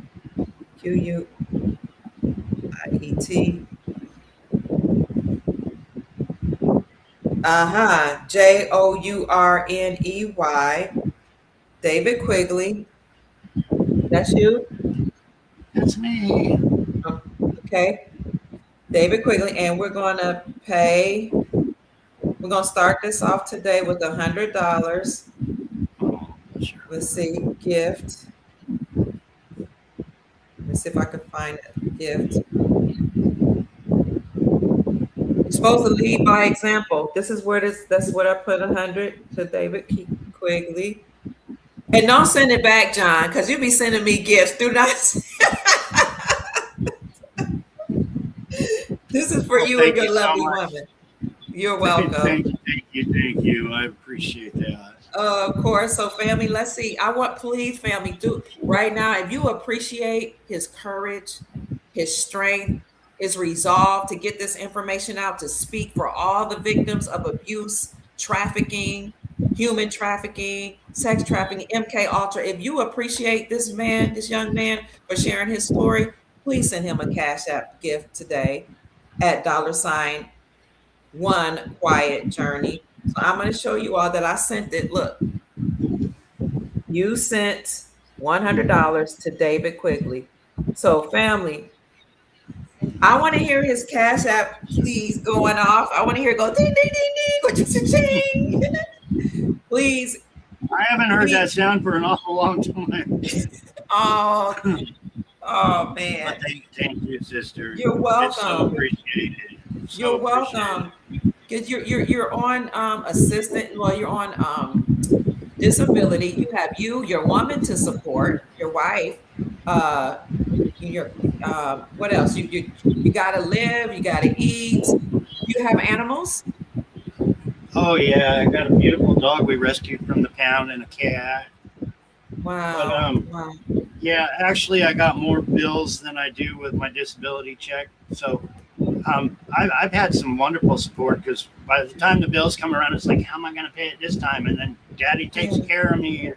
Somebody will bless me with something, and I'll be able to pay my bills. So I'm about ready to cry. Great. God is good, family. If you can, and if you want to say, I'm going to give, go ahead and put it in the chat. I'll send you some. Send a heart. Put a heart in the chat. If you don't want to say it, if you want to say, I'll send you something, put it in the chat. Let them know you love them. I'm going to send you something, John, or I sent you something. If you don't want to talk about it, then put a heart in the chat, family, because this man has been very courageous, and we desire to help him and love on him and support him and just encourage him, because he's so important to the work that we're doing here, family. You want to know what is his birth month? Are you able to tell that? Mia wants to know, John, what's your birth month in 1961? He might not know his birth month. My real birthday was the 25th, November 25th, 1960. They gave me the birthday as David Quigley, January 15th of 1966. This was already after I was 6 years old. So they did a lot of trying to make people not figure out who I actually was and how old I actually was. And yeah, it ended up doing more harm to me than good, I think. Wow. Well, thank you, John. Thank you for your story. Thank you for your courage. And more than your story, thank you for sharing your life path, the things you've been through in life. But now I'm gonna end with this. People are saying they're going to send you something. I see hearts. Thank you, family. What's for you in the future? What are you working towards? We might want to support that too. Yeah, just getting the truth out, however possible, just to wake up the people that are not awake to the crime that's going on right in front of them. All right. Well, that's it, family. He wants to continue to get the word out, continue to speak on behalf of the victims, and to get justice for him. Justice for John Fitzgerald Kennedy Jr. is justice for us all. We are one, and where we go one, we go all. Having said that, family, thank you for your time. Thank you for your gifts. Thank you for the donations you're sending to $Quiet Journey. Thank you for buying from our beloved brother, John Fitzgerald Kennedy Jr. Thank you for the hearts. Thank you for loving on him and his amazing companion, Rockin' Robin. We love you, family. We'll see you on the other side. John, will you come back? Oh, most definitely. Thank you. All you got to do is ask. Okay, my great pleasure. I love you, JFK Jr.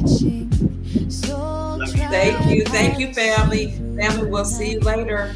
We appreciate you so very much.